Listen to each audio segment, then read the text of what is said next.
Dear YouTube, as I'm here, I'm not promoting violence. I'm just trying to show my viewers how is the situation in the center of Lubaya, which was once occupied by the rebel of M23 alongside the Rwandan army, RDF.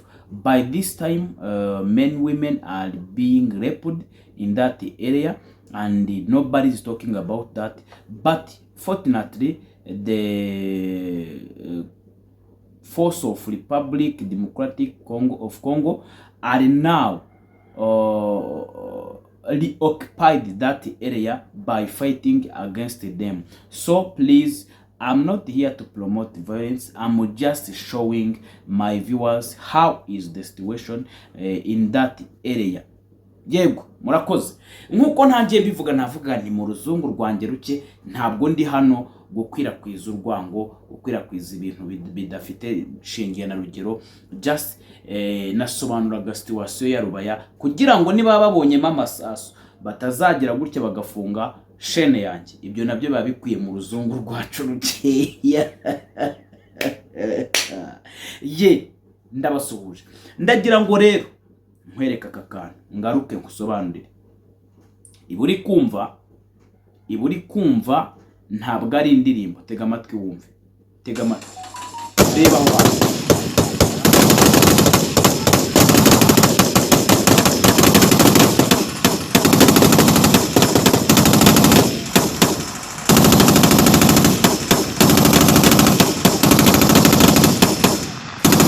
Ibyo mubona bitukura, ibyo mubona by'ibishashi mu kirere ntabwo ari inyenyeri, ayo ni amasasu. Uwo ni umuriro uri guhatwa icyitwa inyeshyamba na se wazo. Aha hantu hitwa Rubaya, aha hantu hitwa Rubaya. Hari video mfite iri mu Gifaransa, ndagira ngo nyibashyireho gato ya murebe preparation cyangwa se murebe umwiteguro w'igisirikare cya Kongo. Umugabo umwe mu bagabo bakomeye cyane hariya mu gihugu cya Kongo yimanukiye, nkuko mwavuze ngo Makenga yamanutse yagiye Rubaya.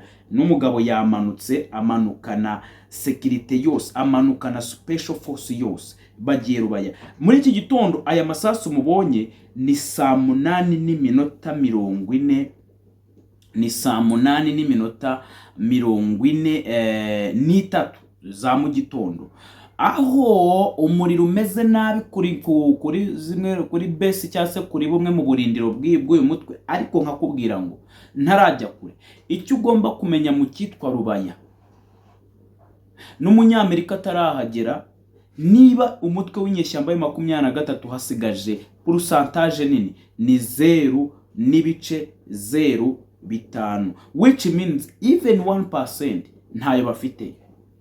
Bishatse kuvuga iki? Bahunze birukanse kubera ko umuhungu yamanutse aje kubohora ubutaka bwe kubwiza n'ububi. Ndagira ngo nkwereke gato, ndebera n'iyi video iminota mike cyane ngaruke ngira ibyo tuganiraho. Reba iyo video mwihangane. Sous le commandement du lieutenant-général Luboya Nkasha-Majoni s'inscrivent dans une approche globale visant la paix. Une stratégie qui s'aligne dans la ligne droite du commandant suprême des forces armées et de la police nationale congolaise, Félix Tshisekedi Tshilombo. Au quartier général, les commandants du secteur opérationnel Ituri, le général-major Bruno Mandevou, a présenté au gouverneur militaire un bilan détaillé des opérations militaires. Nous venons de terminer un petit briefing des opérations sur l'évaluation des opérations que vous nous avez instruit de mener dans Djougou, Mabassa et Mahagi. Aujourd'hui, on a un bilan à vous présenter. Ce bilan, on a des bilans humains, on a des neutralisés, on a des capturés, et il y a d'autres qui sont même transférés au niveau de la justice. Ce bilan matériel est impressionnant. Plus de 500 armes récupérées, donc des armes AK-47, de PKM, de lance-roquettes, de bombes artisanales, des caisses complètes de munitions ainsi que des équipements logistiques et des dispositifs de surveillance. Un véritable coup dur dans le rang de CRP et du ZADF MTM. Entouré des commandants de grandes unités, le lieutenant-général Luboya Nkasha-Majoni n'a pas caché sa satisfaction face aux résultats obtenus dans le théâtre des opérations. Au jour d'aujourd'hui, nous avons repris tous les territoires et nous avons au moins 80% de territoires sécurisés. Il ne nous reste plus que Goulet et les environs. Et cela grâce à qui? Cela grâce à ces vaillants commandants que vous êtes en train de voir à côté de moi ici. À qui vraiment j'adresse mes très sincères félicitations. Non seulement à mon niveau, parce que ces félicitations sont venues du commandant suprême, qui est informé qu'en ce moment, je suis avec ses commandants pour une évaluation. Ces félicitations sont venues aussi du chef d'état-major général, qui m'a aussi transmis, n'est-ce pas, les félicitations à adresser. Ces félicitations sont venues aussi du chef d'état-major général, qui m'a aussi transmis, n'est-ce pas, les félicitations à adresser à cette grande équipe. Donc je suis l'homme le plus fier d'avoir une équipe, un commandement comme celui-ci, un état-major comme celui-ci, qui a prouvé que les phares d'essai existent et les phares d'essai peuvent répondre valablement à leur mission. Le général Luboya, réputé ferme et déterminé, a également lancé un appel fort à la population. Une victoire durable ne peut se construire sans la collaboration. Je la félicite aussi, cette population, et je lui demande de rester avec nous. L'ennemi, ce n'est pas les phares d'essai. L'ennemi, c'est le CRP. Et nous sommes en train de l'anéantir. Il ne reste plus que Thomas et ce nombre. Des avancées visibles sur le terrain. Au-delà du matériel saisi, les forces loyalistes ont neutralisé et capturé plusieurs miliciens. De reddition volontaire des éléments de la CRP et des ADF MTM. La reprise et le contrôle de plusieurs localités stratégiques.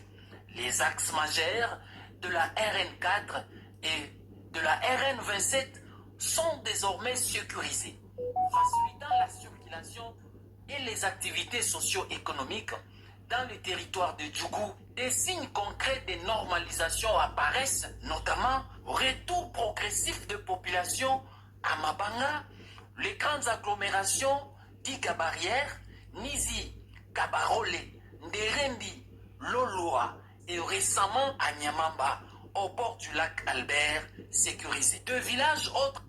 Reka tugarukira no kubatindira. Bari kukubwira uduce twose turi sekirize cyangwa se twamaze kwigarirwa kandi ducungiye umutekano aya masaha n'igisirikare cya Kongo. Nkuko mubonye uyu mujenerali yimanukiye kuri tere ntabwo ari we wenyine, ariko hagati aho nagira ngo mumbabarire gato kano kantu nkababwire. Hari umugabo nshaka ababa mumuzi cyangwa se abamubona mwamfasha cyane. Uyu mugabo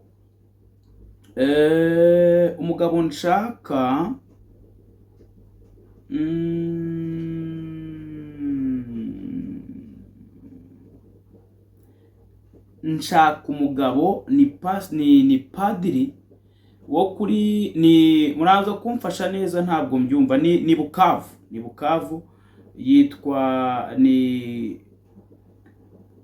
padiri yitwa Floribert. Abantu baba bazi uyu padiri rwose mwampuza nawe, ndamukeneye inshuti zanjye. Abantu bazi uyu mupadiri we wo muri Bukavu witwa Floribert, kuri ni paruwase, niba ari Cyahi, niba ari Kahi, niba ari bikisimbizi, iri muri komine ya Ibanda, karitsiye Panzi. Abantu wenda bankurikira mwamuhazi mukamuzi uwo mupadiri mwamfasha. Ari muri karitsiye ya Ibanda, ni komine ya Ibanda, karitsiye yitwa Panzi. Ababa muhazi mwamfasha kuko uwo mugabo arakenewe byihutirwa. Ngize umugisha mwamuza nawe, reka twihute cyane. Umwe mu bashuti banje uri ku rugamba, umwe mu bashuti banje uri kuri tere mu muriro, yanyandikiye arambwira ati rero Aristide, umva wangu, wirinde impuha z'abashyushya rugamba ngo bitume utangaza ibinyoma. Irubaya, umva ndi Rubaya, suti noneho umva Rubaya ntirafatwa ariko impande zose zagoswe. Ubu ahazwi nka Kinigi, ahitwa Bukumbiriri yewe na Kanyaru ubu havuyemo inyeshyamba Wazalendo n'ihari. Noneho ubu gereza nkuru ya Goma izwi nka Munenze, abafungwa baraye bafunguwe bose ku itegeko rya ya ntumwa y'Uburayi. Wangu RDF 23 bayi twerekeje Ngugu ubu irumbishi yashatse kuvuga babavanyemo nk'ibigoryi. Gasenyi birutse Kibuno Mpamaguru na Lokalite Nyakigano yose bayikuyemo. Ubwo turasubira ngayo ngibyo. Uyu nuri kuri tega amatwi wumva uyu muswa y'ukuntu yavuze.